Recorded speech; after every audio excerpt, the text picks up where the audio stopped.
Of you. आज का एक टॉपिक है एक मात्रक से दूसरे मात्रक पद्धति में फिजिकल क्वांटिटी को बदलना, है ना। अंग्रेजी में होता है to change the value of physical quantity from one system to another system, है ना। इसका फॉर्मेट होता है, ये आपका न्यूमेरिकल वैल्यू होगा और unit first is equal to numerical value second and unit second, है ना। तो इस फॉर्मूला को अप्लाई कर रहे हैं, है ना, इस क्वेश्चन पर कन्वर्ट 1 न्यूटन, है ना, इनटू डाइन। डाइन क्या है? Dyne CGS unit of force होता है ना। और न्यूटन क्या होता है?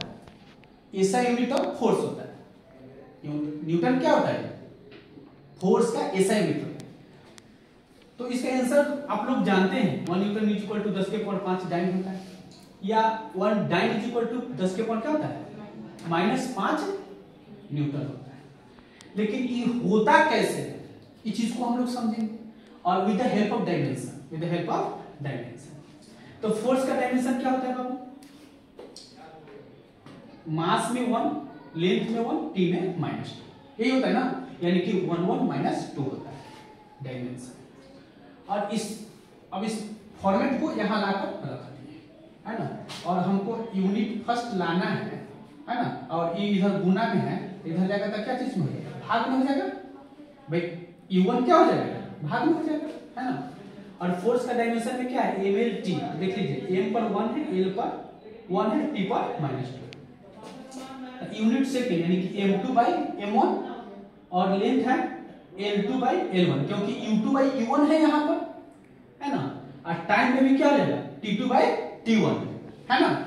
इसका पावर क्या है? -2, इसका पावर क्या है? 1 है, इसका पावर 1 है ना।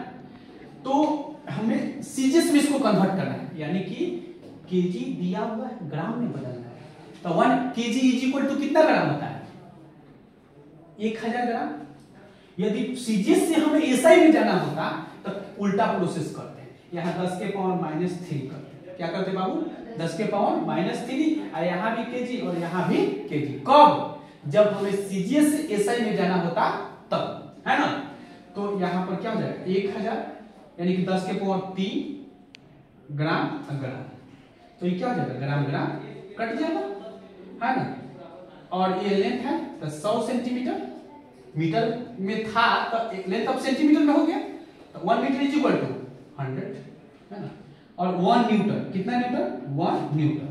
सेंटीमीटर से सेंटीमीटर भी क्या हो जाएगा? कट जाएगा, और सेकंड से सेकंड भी कट जाएगा।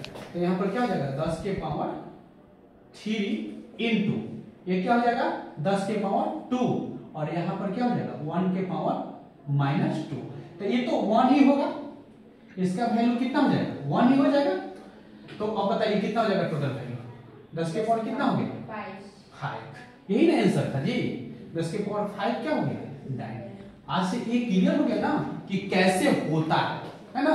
1 न्यूटन इज इक्वल टू 10 के पावर 5 डाइन।